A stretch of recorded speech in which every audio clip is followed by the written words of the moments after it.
have experienced what has felt to be a massive amount of failure in the past couple of weeks as it relates to my winter tulip forcing program. That has looked like hundreds upon hundreds of bulbs just never making it to a state where those stems are usable or sellable. And as a result, I've basically had to dump all of those bulbs outside where at least the deer are enjoying them every single night, having a buffet party. Jokes aside, failures are really important for us to reflect upon because they help with decision making in the future. And one of the really important things to talk about when it comes to failure is not only what did you learn from it, but what will you do differently with that information? So I'm making this video because I want to talk about that, but I also want to level set with people who have seen my content and my successes earlier in the season. I know that many of you out there are either fellow Tulip Workshop participants who are also hydroponically forcing, or you're just trialing it on your own. And I don't want this to come off as I am massively successful with very little attrition, because that is just not the case. So I want to paint a realistic picture, but also then pull this all together to talk about, from a profitability standpoint, do I still think that hydroponically forcing winter tulips is a profitable venture and one that I want to continue in 2025? We will be getting knee deep into the data and talk about numbers. So not surprising for any of you who have followed me, but for those of you who are new to my channel, my name is Jessie. I am entering my third year of flower farming, and I live in New Jersey in zone 7A. Winter tulips are my biggest crop. They are definitely one that I grow most in volume. I have about 7,500 that I forced hydroponically this winter, and then I have about another 1,500 out in the field. So that's about 8,000 tulips for a second year grower, which is pretty big. Without further ado, let's now start talking about my favorite metric when it comes to tracking success in winter tulip forcing, and that is attrition. So for those of you who are new to the word attrition, it is really a fancy way of saying what are the number of bulbs that you lost that never made it to a sellable stem. So in tulip land, the average attrition percentage that I commonly see thrown around is 20%. To put that into perspective, that means that for every 100 tulip bulbs that you plant outside or wherever it is, you will only get 80 that are sellable. The other 20 will be lost either to disease, the tulip will never have taken root, or even if it does take root and it sends up a shoot, for whatever reason, the bud doesn't form correctly, the stems are way too short, or whatever it is, you lose 20 of those 100 bulbs, or 20%.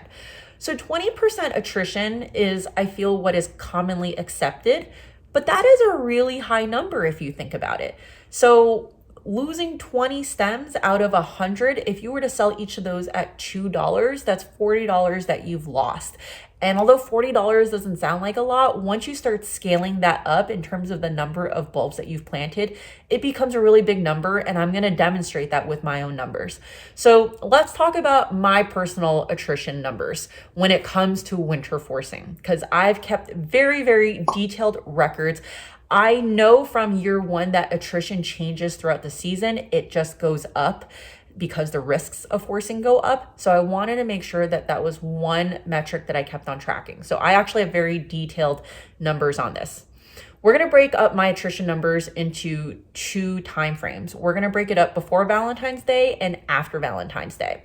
So before Valentine's Day, my tulip forcing program was, I'll call it, wildly successful. I had 15% attrition on 4,500 bulbs. So better than the average that is acceptable.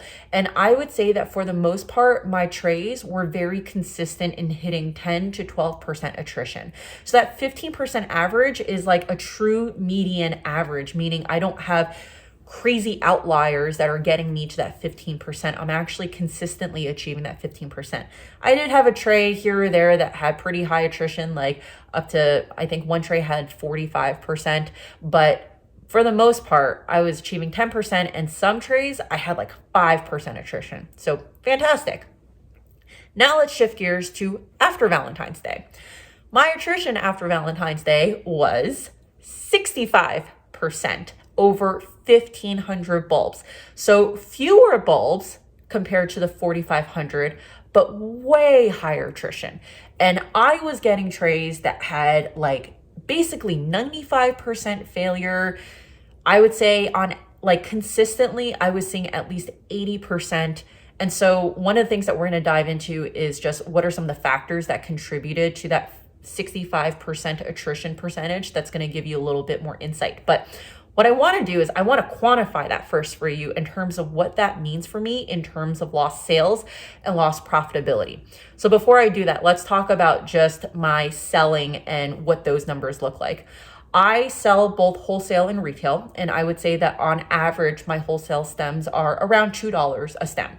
When I sell retail, those stems come out to about $2.50 and up to $3 a stem. So for the purposes of this calculation, I'm going to just stick with the $2 mark. It's an even round number. And what I figured out is that my profitability per stem is $1.10.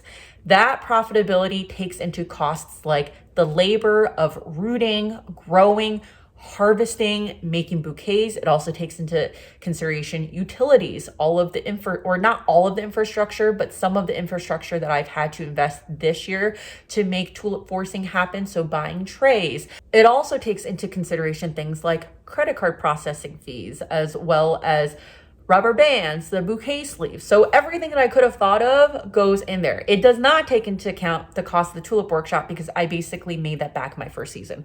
But anyway, you get the point. The $1.10 profitability per stem is pretty comprehensive.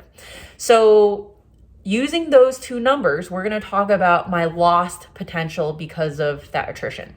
So 15% attrition off of 4,500 stems at $2 a stem equates to $1,350 in lost sales or $743 in lost profit. Using that 65% attrition that I experienced over 1,500 bulbs, I'm looking at lost sales of $1,950 and $1,073 in lost profit. So you can see that even though I grew 3 times the tulips in that earlier succession and had that much better attrition rate, I had much bigger loss as a whole over a smaller amount of bulbs because that attrition was so high. And that's why understanding things like what is your attrition is so important, because it gives you context for just how profitable things can be depending on certain situations, and in this case, time frame for me. So that's going to make a lot more sense when I talk about what that means for 2025. Let's now talk about some high level things that contributed to that 65% attrition rate. One of them is something that I think might have been out of my control, which is the bulb itself. And that could have happened on the farm in which they were grown and produced, or something happened along the shipping way. I don't know. The point is that I had 2 varieties that grew, and initially things looked really, really great. One of the varieties was growing at the pace of molasses flowing down a hill. Like it was so slow. I mean, the turnover time for that was probably 2.5 times longer than a normal tray for me. And I got a few usable stems out of it, but the ones that took I would say I got 20%, maybe 15% usable stems out of all of those trays, and the rest eventually just withered. The other variety, it grew really, really well, but right at that 90% mark, when it was almost at the finish line, it all decided to wither away. So again, I got some usable stems, but really not that many, like about 15% usable stems. So at the end of the day, I probably was just under break even for those, because the usable stems, I still was able to sell enough to make up for the loss that I had on the other bulbs, including the time that it took to grow. But let me tell you, that one that grew so slowly, I rooted that around Christmas, and I just dumped that tray out in this video that you saw. So it's been taking up shelf real estate for the longest time. And that was kind of frustrating to me, because I had struggled with making enough shelf space for some of my other varieties during Valentine's Day. And to me, it's like, if you're gonna fail, please just fail earlier, so that way I'm not dedicating that much time to watering you, to managing you, and maintaining you. The supplier of the bulbs knows there's been collective feedback given in the group, and I don't think either of those bulbs are being offered for next year. The second thing that contributes to 65% is the ability to hold bulbs successfully over time so that you can force this time of year. For hydroponics, that means that you've got to basically have a healthy bulb. And while last year, my first year, I was successful in storing bulbs in my refrigerator. This is a refrigerator that is pretty old. We had an old neighbor who had a spare fridge and didn't want it, and so she gave our fridge to me. While I was successful last year, I was not successful this year, and I suspect it's because I might have crammed too many bulbs into that refrigerator, and so there probably was not enough airflow. So I would say that of all the bulbs that I tried to dry store, I was probably successful with about 75% and not so successful with the other 25%. So I had close to 1,000 bulbs in there. So when you put that 25% on there in terms of the ones that I failed to store successfully, that's 250 bulbs. That's quite a bit. Now, the good news is that those that made it, for the large part, most of them seem to be growing pretty well. So I think that for the final tulips that I have growing in the grow room, they're going to end up somewhere between the 15% and the 65% attrition rate. I don't think they're going to be anywhere near as high as 65%, but obviously by virtue of me losing so many bulbs, I'm not going to be at 15% either. I have a feeling that the attrition is probably going to look something more like 35%-ish. So call it like halfway almost between the two numbers that I currently have. But that's why I still have tulips. I'm still able to fulfill my flower subscriptions as well as still service a small amount of wholesale buyers. All of this leads me to the biggest question, which is, what does this mean for me in 2025?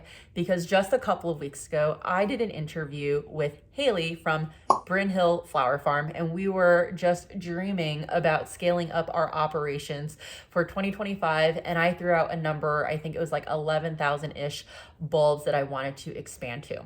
So I don't think the number is going to be 11,000. I think the number is going to be higher than what I did this year and a little bit lower than 11,000. Right now, I'm landing at around the 9,000 mark. And what I'm going to do is I plan to front load my forcing program, meaning I want to really focus on growing in the beginning of the season before early, or I call it early spring, but it's really late winter hits. So we've had an incredibly wet early March, late February. It has rained to the point where there's been a lot of flash flooding. The ground is always soaking wet. When it rains, there's high humidity. Humidity is not good for tulip bulbs. If you leave a tulip bulb out enough with high humidity, you're going to start seeing mold on it. It's going to degrade. So humidity causes a lot of issues for tulips. Now, of course, there's ways to control humidity. You can get something like a dehumidifier and all that stuff. But at the end of the day, one of my goals is to use less energy if possible. And why try to fight against Mother Nature and all that when one simple solution could be to front load the program? Now, in the future, if I feel like I've maximized the amount that I can grow and sell within a certain period of time, then maybe it makes sense for me to expand beyond. But one realization pretty early on for me this year was I got tulips really early. I got tulips by like December 10th. I didn't really start planning selling my first tulip until December 24th. So that's a good 2 weeks of lost sales and not maximizing that period. So the really good news is that Little Farmhouse Flowers, who is one of the instructors of the tulip workshop, she also now has a bulb distribution company. She is now offering early pre-chilled bulbs for anyone who wants to pay a little bit extra. But what that means is that I would potentially be guaranteed, assuming that those bulbs actually make it out of the ground, I would be potentially guaranteed to have an earlier start date, because one of the biggest questions out there this year was just when would we all be getting our bulbs? So if I got my bulbs in early December, there's no way I could have gotten tulips by Christmas. But if she is able to say, hey, we're going to ship out these bulbs sometime in early November, then I definitely have a chance, and I'm more willing to take that risk to say to my customers, hey, the flower subscription is actually going to start in mid-December versus early January or the last week of December. So I'm going to try to front load that winter program, and I'm also going to really try to build out my retail channel so that way I can do a lot more, or I can sell a lot more stems in January. Another big realization that I've talked about a lot with other growers in my other videos is that when you sell wholesale, there's a limited amount of wholesale buyers that you can sell to who do event work because there's not a lot of events in the middle of winter. Not everyone is rushing to get married in January. So it's not to say that there aren't events happening, but those events tend to be pretty small. They're like corporate events.